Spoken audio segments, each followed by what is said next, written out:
The first rule of writing advice is you don't talk about writing advice. However, that's sort of what my channel's all about, so I'm going to do it anyway. In this video, I'm talking about Chuck Palahniuk's writing advice. Yes, I did Google how to pronounce that. Nobody seems to know, so I gave it my best shot. He, of course, wrote Fight Club, loads of other novels, and some short fiction too. Here's some of his writing advice. Number 1, when you don't want to write, set an egg timer for an hour or half an hour and sit down to write until the timer rings. I've got a couple of videos on my channel that sort of touch on this. They're about what produces better writing, inspiration or perspiration.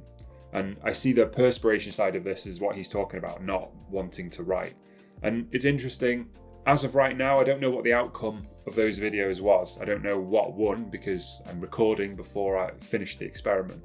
But I think, in my opinion, when I really don't feel like writing at all, I tend to feel like I'm producing writing that isn't as good. However, that is just my opinion. Not all writers work like that. Career authors, I'm sure, will sit down when they've got deadlines and they will write something because they've got to make progress and they've got to be productive and get it done, and I totally get that. So in this sense, I think setting an egg timer and just doing it, just pushing all that choice out of your mind and just getting on with it, makes sense. The idea of writing for half an hour or an hour is a lot more manageable and realistic than sitting and looking at something and thinking, I have to write this whole chapter today, or I want to write this many pages or this many words. I think just giving it half an hour's solid effort or an hour's solid effort is a good target to hit. In a sense, it's a target you can't really miss, because even if you stare at a blank screen for all that time and you don't get all that much done, you still put the time in and you were still trying. Whereas you can't really say that with a word count target. If you aim for 1,000 words and you write 20, it feels like you really failed. But just giving some concentrated effort for a certain amount of time, you can't really fail at that. So in a way, I can see how that would be useful, though I probably wouldn't do this with my own writing. Number 2, your audience is smarter than you imagine. Don't be afraid to experiment with story forms and time shifts. This is a problem in my own writing, but not quite from the direction that he's talking about. I tend to over-explain when I'm writing stuff, especially when something in the plot depends on an understanding of what I've just written. I'll go into too much detail with it and just hammer it home to make sure that the reader doesn't miss what I'm saying. And that's not out of an assumption that the audience isn't smart enough to realise what I'm talking about. It's actually more of an internal thing for me. Sometimes I feel like the clarity isn't there in my writing and I worry that I'm not getting my message across and that it'll make the plot or the story feel muddy and unclear and confusing. So sometimes I'll tend to overcomplicate things when in fact I don't probably need to do that at all. That's a common bit of feedback I get on my writing, is you don't need to go into so much detail on this particular thing. And I don't mean description detail, because I never do that, but I mean how things work. I don't need to get down to the microscopic level to make sure that everything flows as it should do. I can just back off a little bit and assume that the reader is going to pick it all up, because I don't doubt the intelligence of readers at all. And the funny thing is, when I'm reading, I don't like everything to be spelled out to me. So I don't really know why I do it in my own writing, but I am working on improving that, and I've got significantly better at it over the past year or so. Writing short fiction helps because you just don't have the word count for that. But just learning to back off a little bit and try to see things as your reader would see them, but not to try and take over their eyes and make sure they see exactly what you see, I think is a good thing to get a hold of with your writing in general. Number 3, before you sit down to write a scene, mull it over in your mind and know the purpose of that scene. This is really good advice, I think, especially from someone like me that doesn't really plan that far ahead. It can definitely give you some direction and make you figure out where you want to go, or what the most important thing about this coming chapter or this coming story is. Sometimes I get bogged down in the plot and I think of too much about what's going to happen in the plot, and the story becomes something of a blueprint with no heart to it. Stopping to think about the feeling that you want to give to a reader, I suppose, is always a good idea. And I suppose it works for planners in the same way.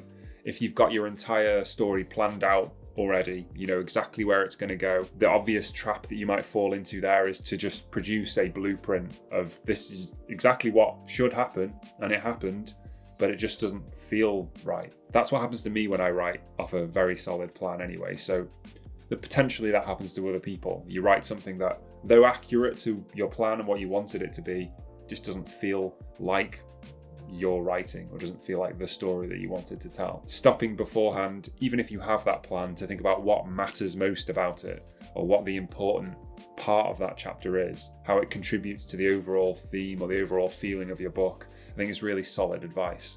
Number 4, surprise yourself. If you can bring the story, or let it bring you, to a place that amazes you, then you can surprise your reader. I like this too from a non-planner perspective. Again, I do surprise myself with where my stories actually go. I have a general idea. I always know the ending, for example. Well, most of the time I know the ending, not always. But along the way, I just find the story and find that works for me. That keeps me feeling creative. It helps that if I have a new idea as I'm going along, or I feel particularly inspired by something, I can weave that into it. I've got the option and the space to get that in.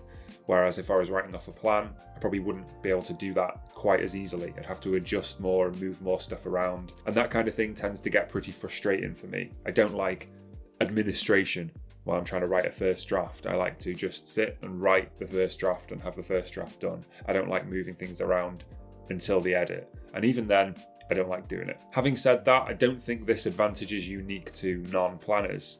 I think you can surprise yourself even in the planning stages of your story, right? Because you're still discovering the story in exactly the same way. You're still asking yourself what needs to happen next. You're still coming across the same points in your story where you need to go in a certain direction, so you still have the option to surprise yourself. I think you're just surprising yourself there in the planning stages ahead of time rather than doing it in the middle of what you're writing. The same concept still applies. If you can surprise yourself, it'll translate to your reader. Number 5, when you get stuck, go back and read your earlier scenes, looking for dropped characters or details that you can resurrect as buried guns. I don't really like to do this in my own writing. Like I said before, when I'm writing a first draft, I don't like to stop and move things around or anything. I like to just write the whole draft and have it done with. I do, however, still think there's value to this advice, because those times where you do grind to a halt, but you're still in love with that story and you still want to finish it and you still know there's value to it, can be the most frustrating feeling. Maybe tracking back and finding a loose end that you didn't tie up correctly, or a wrong turn. I think I've said this in previous videos. Sometimes you have to wind back the clock on what you're writing. If you took a turn with a character, even if it seemed like the right thing to do at the time, doesn't necessarily mean it will lead you to the rest of the book as you see it. Sometimes you can write yourself into a corner without any idea you're doing it until it's too late. This suggestion of going back to look for dropped characters or details that you can resurrect as a buried gun seems like a good idea. It's perhaps an antidote to writer's block. If you get to the point where you've nothing further to write, it means you probably went wrong somewhere. For me, when I'm writing a story, the next part of the story is always coming to me. Sometimes I have to enter a few times and just write a quick note about where I'm going at the bottom, just so I don't lose that direction, because it occurs to me as I'm writing what I'm already writing. And if that doesn't happen, there's usually a reason for that. It's usually a reason I don't immediately know where I'm going next. So that could be a misturn, and going back to track back, read over stuff, seems like a good idea. However, what I would say is try not to do this too often. In fact, try not to do it unless you really can't help it and you've got nowhere to go with your story. I think tracking back chapter by chapter and reading over what you've done is going to slow you down overall. It definitely does for me. I can only speak for myself, of course, as I always say, but if you know where you're going next with your story, keep going. Keep going for as long as you can and ride that wave of inspiration or energy, I suppose. I find something that a lot of new writers do is they'll write something and they'll immediately want to analyze it. Is this good? Am I doing the right thing? Where is this going? How could I do this better?